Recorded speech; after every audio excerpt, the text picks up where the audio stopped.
The woman sponsored a poor student, but the scheming guy thought she liked him. After graduating from college, he started planning to become her husband, and immediately called her up. When she saw the number, it looked unfamiliar, but after her assistant reminded her, she finally remembered it was the student she had sponsored. The guy said his family had just lost their jobs, and asked if she could help him find some work. Her CEO friend mentioned they needed a few helpers at one of their properties. Out of kindness, she told him they could go help there, and sent him the address. But the scheming guy completely misunderstood, thinking she was inviting him to move in as her husband. When they arrived at the community, the security guard stopped them. The guy slapped the guard across the face, saying, "Do you even know who I am?" The guard replied, "Exactly, because I don't. You can't go in." The guy sneered, "You're just a guard. Can't even recognize your future boss. Don't you think you deserve that slap?" As soon as he said that, his brother kicked the guard hard. Then they all marched straight into the woman's new house. The site foreman thought they were just new workers sent by the woman, so he immediately told them to start working. But the guy slapped the foreman too. While the foreman stood there, shocked, the guy claimed he was the woman's fiancé. The foreman, knowing the woman was always kind and humble, couldn't believe she'd ever like someone this arrogant. So he called her assistant. But before the assistant could explain, the woman called him in for a work update. Not knowing what was really happening, the foreman decided to calm things down and wait for the woman to come back.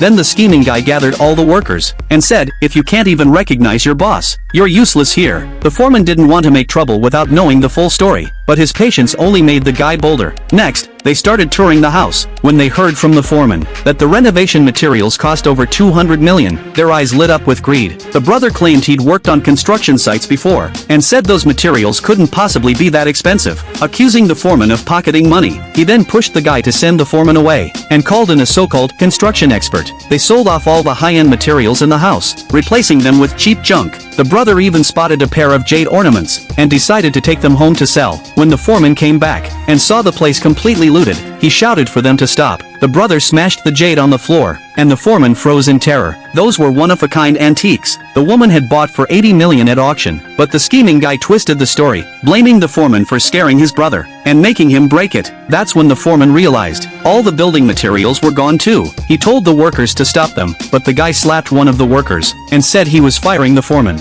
Angry workers tried to fight back, but the foreman quickly stopped them. If chaos broke out, the woman's 2 years of work would be ruined. After calming everyone down, he begged the guy to return the materials, explaining that everything was recorded, and used in other projects too. If the poor quality replacements caused an accident, they could all end up in prison. But the scheming guy didn't care at all. He kicked the foreman down, and ordered everyone to keep moving. Helpless, the foreman ran out to call the assistant, but the brother knocked him out. The assistant immediately sensed something was wrong at the site, and rushed to tell the woman. Meanwhile, the scheming guy had his eyes on a load-bearing wall. He complained that it looked ugly, and picked up a hammer to knock it down. The workers rushed to stop him, warning that if that wall collapsed, he'd spend the rest of his life in jail. But the fake construction expert accused the workers of hiding something shady inside the wall. He said, "What, you filled it with glue or something? Looks strong on the outside but weak inside." Another relative urged, "Break it open now. We can't let the glue corrode the steel inside." Convinced, the scheming guy raised his hammer again. Thankfully, the injured foreman made it back just in time. He shouted that this wall was the core of the entire building. If it came down, the whole place would collapse. But the guy ignored his warning, and swung his hammer right at him instead. The workers didn't back off. They all rushed forward to stop him. The scheming guy yelled, "Anyone who blocks me gets the hammer too." And just as he was about to strike the wall again, the woman finally arrived at the door with her team.